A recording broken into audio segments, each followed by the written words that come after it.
ప్రభువైన యేసుక్రీస్తు నామములో మరొకసారి మెన్స్ ఫెలోషిప్ తరఫున మీకు శుభములు శుభాకాంక్షలు తెలియజేస్తూ నా చిన్న సాక్ష్యం కూడా మీకు వివరించాలని ఆశతో మీ మధ్యకు వచ్చినాను. సాల్మన్ గారు చెప్పినట్టుగా ఇంతవరకు ఆయన ఎప్పుడు స్టేజ్ మీదకి ఎక్కి ఎప్పుడు సాక్ష్యం చెప్పలేదు. అందువల్ల నేను కూడా సాక్ష్యం చెప్పాలని ఆశతో మీ ముందుకు వచ్చినాను. మీ అందరికీ తెలుసు, నా పేరు జొన్నలగడ్డ సందీప్ రాయ్, మాది గుంటూరు. 1998లో ఇక్కడ పేడ్ అకౌంట్స్ ఆఫీస్లో ఉద్యోగం రావడం జరిగింది. అక్కడ నుంచి 2016 వరకు కూడా ఇక్కడ ఉద్యోగం చేయడం జరిగింది. తర్వాత 2 రాష్ట్రాలు విభజన జరిగిన తర్వాత 2016లో మేము ఆంధ్ర వాళ్ళం అని చెప్పేసి మమ్మల్ని ఆంధ్రాకు తరిమేయడం జరిగింది. తర్వాత మొదటి 2016 సంవత్సరం నేను న్యూఢిల్లీలో 1 సంవత్సరం ఉద్యోగం చేయడం జరిగింది. అక్కడ ఎక్స్ట్రీమ్ కండిషన్స్, వెదర్ కండిషన్స్ ఉండటం వల్ల చాలా అనారోగ్యానికి గురయ్యాను. ఆ సమయంలో మన సాధు సుందర్ గారు మంచి పొజిషన్లో ఉన్నారు. వారు ఐఏఎస్ సెక్రటరీ తోటి మాట్లాడి నా ట్రాన్స్ఫర్ విషయం గురించి చక్కగా నా గురించి ప్రతినిత్యం వారి యొక్క దృష్టికి తీసుకొచ్చి నన్ను మరలా తిరిగి విజయవాడకు రావడానికి నన్ను ఎంతగానో వారి కృషి వల్ల నేను విజయవాడకు రావడం జరిగింది. ముఖ్యంగా నేను చెప్పేది ఏంటంటే, నేను ఇక్కడ ఓల్డ్ సిటీ ఏరియా ముస్లిమ్స్ ఏరియాలో ఉంటాను.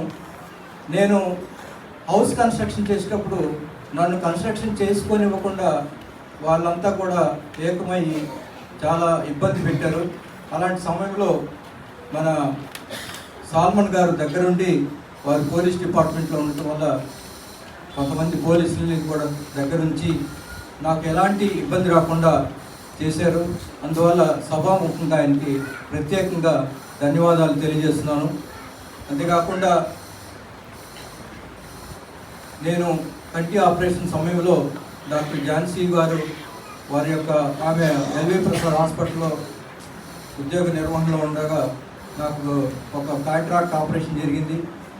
ఆ కాంట్రాక్ట్ ఆపరేషన్లో ఆమె తన యొక్క కొలీగ్స్ని దగ్గరుండి నాకు ఆపరేషన్ సక్సెస్ చేయడానికి ఎంతగానో తోడ్పాటు చేసినందుకు వారికి కూడా నేను ప్రత్యేకంగా ధన్యవాదాలు తెలియజేస్తున్నాను. మరొకటి, నేను ఫైనాన్స్ డిపార్ట్మెంట్లో జాయింట్ డైరెక్టర్గా రిటైర్ అయ్యాను. అది మీ అందరికీ తెలుసు.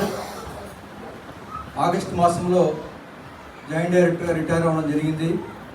మనం బైబిల్లో ఎన్నో చదువుతాం, విశ్వాసము నీతి అని చెప్తాము, మనం దాన్ని ఫాలో అవ్వాలని చెప్తాం. కానీ అక్కడ నాకు జరిగిన కొన్ని సంఘటనలు చూస్తే, నేను సీనియర్ మోస్ట్ అయ్యిండి కూడా ఉద్యోగంలో ప్రమోషన్ పొందడానికి అన్ని అర్హతలు ఉండి కూడా ఉద్యోగం ప్రమోషన్ ఇవ్వడానికి ప్రతి ఒక్కరు కూడా డబ్బులు ఇవ్వనిదే ఎవరు కూడా నాకు ప్రమోషన్ విషయంలో సహాయం చేయలేదు.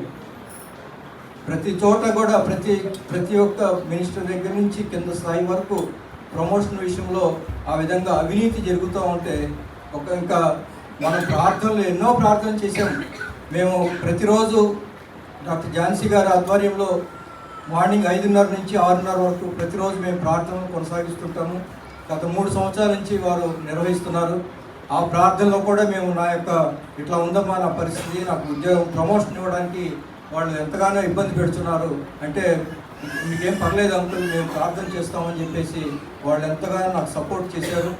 అయినప్పటికీ ప్రార్థనలు ఫలించాయో లేకుంటే నేను ఇచ్చిన అవినీతి డబ్బులు వాళ్ళకి చేరాక నాకు ప్రమోషన్ ఇచ్చారో తెలియదు. కానీ ఏదైనా కానీ దేవుడు ఒక రకంగా నాకు మేలు చేసి నాకు చివరి దినాల్లో జాయింట్ డైరెక్టర్గా ప్రమోషన్ ఇవ్వడం జరిగింది. తిరిగి అదే మాసంలో నేను రిటైర్ అవడం కూడా జరిగింది. ఇదొక గొప్ప సాక్ష్యం. అయితే సెప్టెంబర్ మాసంలో నేను అక్కడ మన బేగంపేట నుంచి మంగళగిరి వెళ్ళడానికి ఉదయం Lingampally to Vijayawada train, super fast train ప్రతినిత్యం మేము మార్నింగ్ ప్రతి సోమవారం పొద్దున్నే ఆ ట్రైన్కి వెళ్ళేసి ఫ్రైడే ఈవినింగ్ అదే ట్రైన్లో మళ్ళీ ఇంటికి రావడం జరుగుతుంది. రిటైర్ అయిన తర్వాత ప్రత్యేకంగా ఏంటంటే, నేను ఒక ర్యాపిడో బుక్ చేసుకొని బేగంపేటకు వెళ్ళడం జరిగింది. ఆ ర్యాపిడో సరిగా పెట్రోల్ లేకపోవడం వల్ల ఏదో ఆ బండిలో ట్రబుల్ ఇచ్చేసి ట్రైను సరిగ్గా ప్లాట్ఫామ్ నుంచి కదులుతున్న సమయంలో నన్ను అక్కడ దింపేయడం జరిగింది. నేను ఆ సమయంలో పరిగెత్తుకుంటూ వెళ్ళి ఆ ట్రైను క్యాచ్ చేయడం జరిగింది. ఆ సమయంలో నా చెప్పులన్నీ కూడా ట్రైన్ ట్రాక్ మీద పడిపోవడం జరిగింది.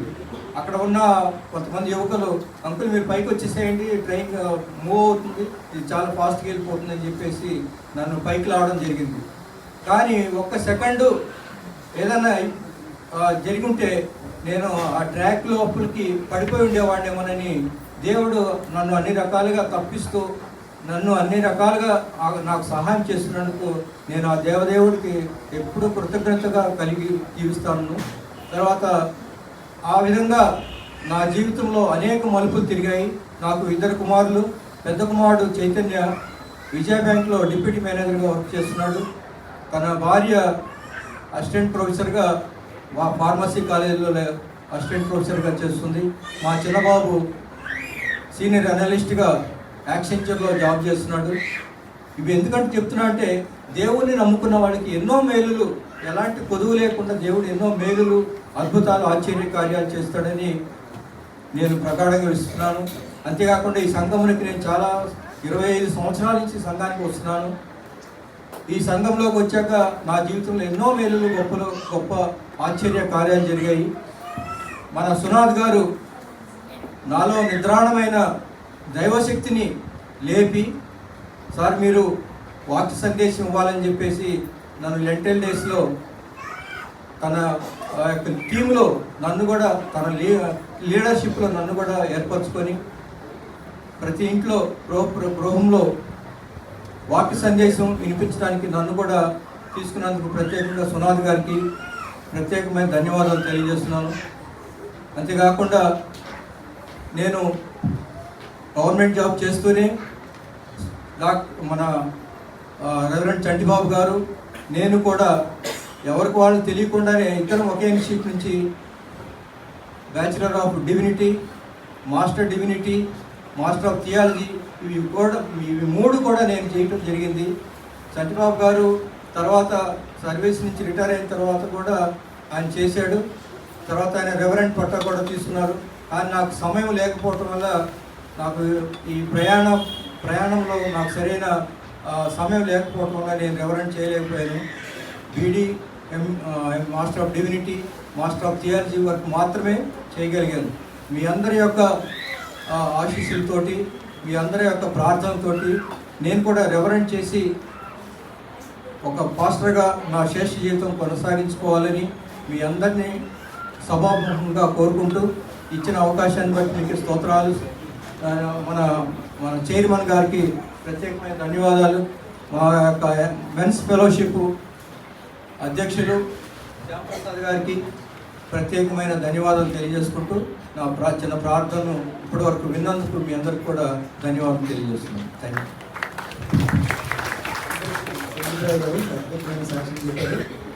ఇప్పుడు మనం అసలైన ఘట్టానికి వచ్చామండి. మన ఆరాధన కార్యక్రమం ముగించుకొని